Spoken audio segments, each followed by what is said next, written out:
Hi everybody. Today we are going to analyze another public service announcement from the Love Has No Labels campaign from the Ad Council. This one is featuring the song Same Love by Mary Lambert. In the lesson, you were asked to watch the video twice and take some notes. You were given the guide of taking notes on context, ethos, pathos, logos, primary purpose, audience, and message. So again, if you have not done this yet, please pause this video, go back, watch the public service announcement once just to get a feel for it, and one more time taking notes on those items. So in today's presentation, instead of organizing our analysis around logos, ethos, and pathos, as we did when we watched the John Cena Love Has No Labels public service announcement, we're going to take a little bit of a different approach to this one, in part because I want you to see a different way that you can organize your ideas in your essay.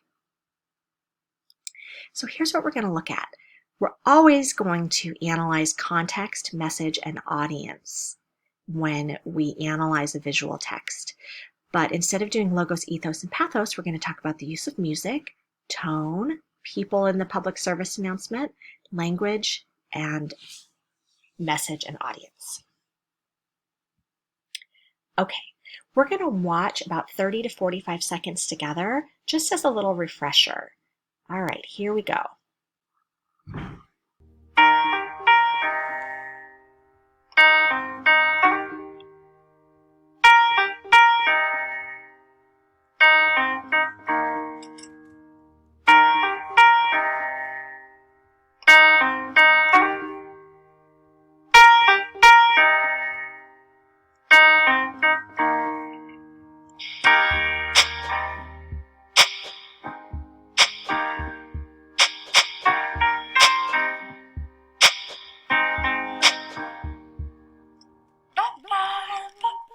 And I can't change,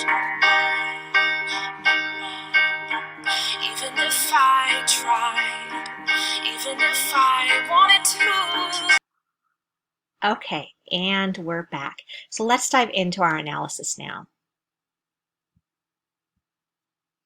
So as you can see, the premise here, there's a humongous X-ray set up in a public space in California that allows the audience to see only the skeletons of the people behind the screen.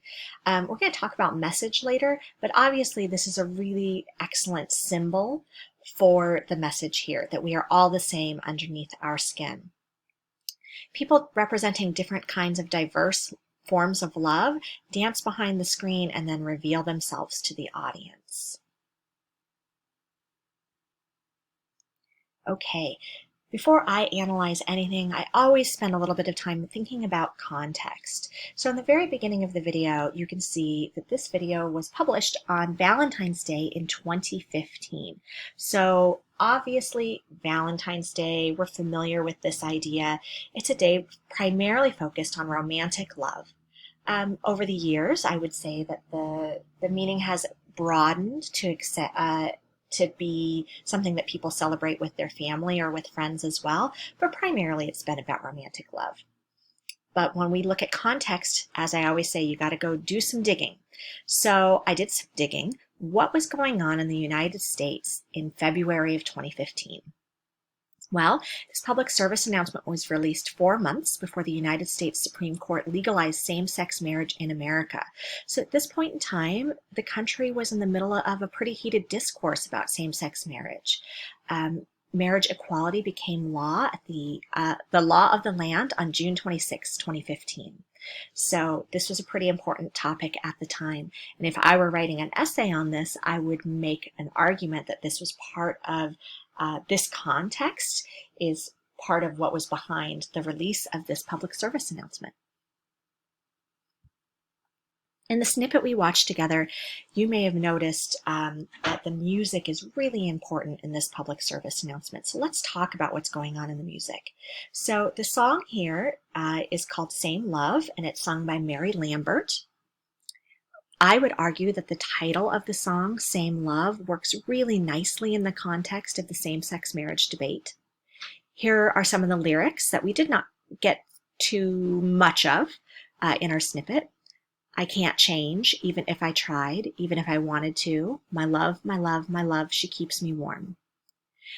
Mary Lambert is both Christian and gay, which makes her a perfect choice for this public service announcement, exploring how the labels we put on ourselves can threaten to divide us, and their argument that love has no labels. The song is very modern. So Mary Lambert sings the hook in the song Same Love by Macklemore and Ryan Lewis, which was really popular in 2012, just a little bit of time before this PSA came out. It is an uplifting, emotionally stirring song. It's, I would also argue, pretty broadly appealing. It opens with that piano, and she's got a really classically lovely voice. When I think about music in a persuasive context, I like to sometimes think about the choices they didn't make. So again, they didn't set this public service announcement to something that may attract a smaller audience, like death metal or polka or electronic dance music, which would only appeal maybe to a very narrow group of people. Instead, even though the song is very modern and recent at the time that this was released, it's very classically beautiful. I would also argue that this uplifting song helps set the tone for the entire PSA. So the tone of the public service announcement is stirring and celebratory. It's not a negative tone. It's not an angry tone. It's a happy and emotional kind of tone. All right, let's talk about the people in the PSA. So we have the participants. There are the people who stand behind the X-ray screen, and they are real people with genuine connections to one another. So I took a few screen captures so we could remember some of the people who were in the public service announcement and the different kinds of love they represented. So we had a lesbian couple that came out first. We have a heterosexual biracial couple. We have a same-sex couple with a son. We have several people from religious backgrounds, different faiths, who come together in friendships. We have two sisters, one with Down syndrome. We have two little girls from different races who proclaim to be best friends. So this is a really lovely way to use real people to make their argument. And you may have written about this in your notes when you were thinking about ethos, because the use of real people helps the credibility of video. So there are also people in the PSA who in the audience. So these were real people too. They were stopping to watch people step out from behind the X-ray. I don't know if you noticed this on your 2 times watching it, but early on in the video, they show faces of people who don't look like they approve or who are shocked. So you see kind of up here, this woman could have been making this face at anything. Maybe she smelled something terrible, but the editors of this public service announcement put it in right as the 2 women stepped out from behind the screen. And it looks as though she's disapproving. This woman looks really surprised when they come out. But as it goes on, as the sun sets, the crowd cheers and takes pictures, and the atmosphere becomes very jubilant and happy. And if I were writing a paper on this, I would argue that the shift from this kind of face to these kinds of happy faces marks an evolution of appreciation for diverse forms of love, kind of symbolizing what America was going through at the time, a movement from a belief that certain types of relationships were unacceptable, like biracial relationships, homosexual relationships, to one of acceptance. I would also point out that as you watch the sun set throughout the course of the public service announcement, it kind of gives it a narrative feel because you can sense the passing of time as everybody is out there. Okay. Language and word choice. They make some interesting decisions with language in this video. So throughout most of the public service announcement, the only audible language comes from the lyrics of the song Same Love. In addition to that, we see visual messages on the X-ray, such as love has no race and love has no gender. So the question here is, why did they choose to use only written words throughout the public service announcement? This is why I love English. There's not one right answer to this question. But if this was my paper, I would argue that it allows the audience to focus on the images of the people from behind the screen and the faces of the people in the audience, and the tone of the piece through the beautiful music. I would argue that this choice of not talking over the whole thing is an appeal to the audience's emotions, which we remember is pathos. They're not giving statistics throughout it or talking or distracting from what's happening. They let us be observers with the audience. So they're not making a logical logos appeal. They're appealing to our emotions. At the end, the participants do get the chance to speak. We hear them say, "My heart doesn't see race. Love has no age limits. We are neighbors and best friends. I love my sister. Love is love, and our family is no less than any other family." Again, language is used to be persuasive, to get that message across to the audience, but it's doing so through emotions, through pathos. So what is the message? Obviously, the broader message, as the title indicates, is that love has no labels, right? Love is love, regardless of the labels that might threaten to divide us from one another, such as race, religion, or disability. And the X-ray screen that we see shows us that we are all the same beneath our skin. So we have that beautiful metaphor at the center of this public service announcement of seeing beneath the clothing and the labels and the skin. We see just that we are all the same underneath. Let's dig a little deeper though. So as we noted, this public service announcement was released on Valentine's Day in the year that same-sex marriage was legalized. The song they chose has been heralded as an anthem of the gay rights movement, and it's performed by a woman who embraces the labels both Christian and lesbian. Several of the participants celebrate their love for someone of the same sex.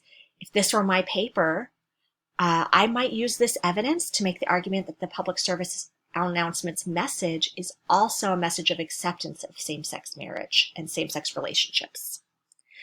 So there's an easier message or argument to make that it's just about love having no labels, but I could make a little bit more of an argument about the same-sex marriage and same-sex relationship debate. Who's the audience then? Again, let's look at the title, Love Has No Labels. Broadly, you could say that the audience is Americans. This is who it was, it was circulated in America. It was filmed of Americans are in it. So that's a pretty easy audience. But I might ask myself some more questions. Is the demographic audience younger because of that music selection, the song that was used in the Macklemore song? Or could I say that the music is broadly appealing enough so that it can cast a wide demographic net and maybe have people of all ages be interested in this? Would you possibly argue that they are targeting people who might be resistant to the idea of same-sex marriage, or maybe people who are on the fence, people who haven't made up their mind, and to see this emotional presentation might tip somebody into changing their mind? Here's the big question. Is this public service announcement effective in communicating its message to its audience? I would argue that it is an effective piece. And if I were writing this paper, that's what my thesis would say. Love Has No Labels featuring Mary Lambert singing Same Love is an effective public service announcement. And then I would think about how I want to organize my argument. In the last video we did, we talked about organizing a piece using ethos, pathos, and logos. But this PSA really doesn't use a lot of logic and logos. It's pretty light in the logic department.